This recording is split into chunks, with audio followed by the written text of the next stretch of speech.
இது எனக்கு பூட்டா, எனக்கு அம்மாவோட அப்பாவோட அப்பா. இவங்க 100 வயசுக்கு மேலேயே இருந்தாங்க. எந்த நோயுமே வந்தது கிடையாது. ஆஸ்பத்திரி பக்கத்திலே போனதில்ல.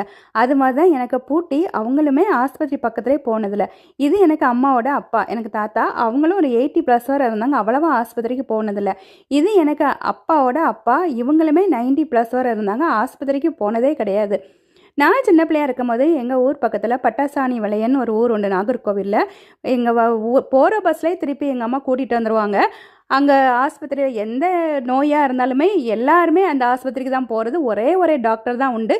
எங்கள் அம்மா போயிட்டு வரும்போது எனக்கு ஒரு முறுக்கும் வாங்கிட்டு என்னை கூட்டிகிட்டு வந்துடுவாங்க. இப்போ 2 டேஸுக்கு முன்னாடி நான் ஹாஸ்பிட்டலுக்கு போயாச்சுன்னா A to Z வர எல்லா ஸ்பெஷலிஸ்ட்டும் இருக்காங்க. பிள்ளைங்களுக்கு A for apple, B for பால்னு சொல்லிக் கொடுக்குறதுக்கு பதிலாட்டு A ஃபார் என்ன ஸ்பெஷலிஸ்ட், B ஃபார் என்ன ஸ்பெஷலிஸ்ட் அப்படின்னு சொல்லிக் கொடுக்கலாம் போல். எதனால் இந்த மாற்றம் இந்த உலகத்தில் இருந்தால் தெரிய மாட்டேங்குது.